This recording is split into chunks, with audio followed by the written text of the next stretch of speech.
Hi everyone, welcome to TRINI Can Cook, and today we'll be making jeera pork. You guys are going to love it if you've never had it before.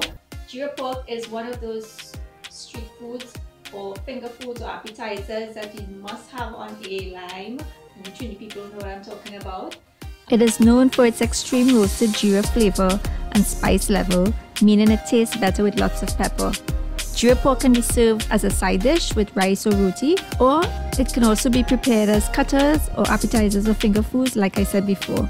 First, we are going to start with the green seasoning, and these are the list of ingredients that I use to prepare it. So to make the green seasoning, all you do is add all the ingredients to a blender or food processor and blend or coarsely chop depending on how fine or chunky you want it. Then you add a very little bit of water to the seasoning, cover and blend for about a minute or so.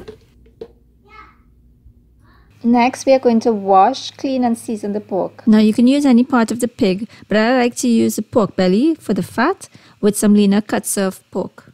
First, cut the pork into small cubes so that it is easier to eat as cutters. And rinse the meat out with some clean running water. Next, add some white distilled vinegar, and you can leave the pork to soak in it for about 10 to 15 minutes. And after, wash well. This is to remove the fresh pork smell. Strain and rinse with clean running water to get rid of any vinegar that's on the pork.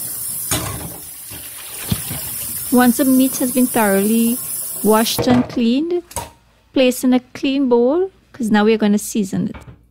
Add about 1 pot spoon of green seasoning, the green seasoning that we freshly blended, 1 teaspoon of salt, and 1 tablespoon of roasted ground jeera. Lastly, add 1 tablespoon of curry powder of your choice and stir to combine thoroughly. Once the meat is seasoned, it is better to leave it overnight to let it marinate, or if not, then leave it for a few hours. Now it's time to cook the jeera pork. In a cast iron pot over medium-high heat, add onions and saute for about 1 minute until translucent. Then add your garlic and your pepper and saute for another minute or so. Next, I've added a few curry pile leaves or curry leaves. Curry leaves are extremely aromatic and have a very strong flavor. It always adds a nice taste to curry dishes. Now go ahead and lower your heat and add the curry powder. The reason why we toast the curry powder is to bring out the flavor of the spices. And this is done preferably by adding it directly to the pot rather than mixing it with water and creating a slurry and then adding it to the pot. So I've toasted the curry powder for about 1 minute or so, and now add some water to the curry. This just helps to cook the curry and prevent it from burning or sticking. Once you've added the water, raise the heat to high to fry that curry. Here I'm adding some fresh shado beni or bhandhania leaves. If you don't have that, go ahead and add cilantro. Now add your star ingredient, the roasted ground jeera. You can definitely roast and grind your own whole jeera if you want a richer flavor and you have the time. But if you're like me and you're a busy person and want a quick and easy dish, then use store-bought ground jeera. So go ahead and let that jeera fry again for about a minute or so, together with the curry and the fresh shado beni. If you find it's looking like it's sticking or burning, just add a little, very little bit of water to help it cook. And when the oil looks like it's separating out and your slurry becomes thick and grainy, then go ahead and add your pork. Once you add the seasoned pork, bhunje on high heat and stir well to coat all that curry powder and seasonings onto the meat. As you cook it, you will notice the pork springing its own liquid. Let the liquid dry down before adding any water. Remember, you're bhunjing on high heat. While the pork is bhunjing, I've added some freshly chopped pimento peppers. Give it a good stir and then let it continue cooking until that liquid dries down.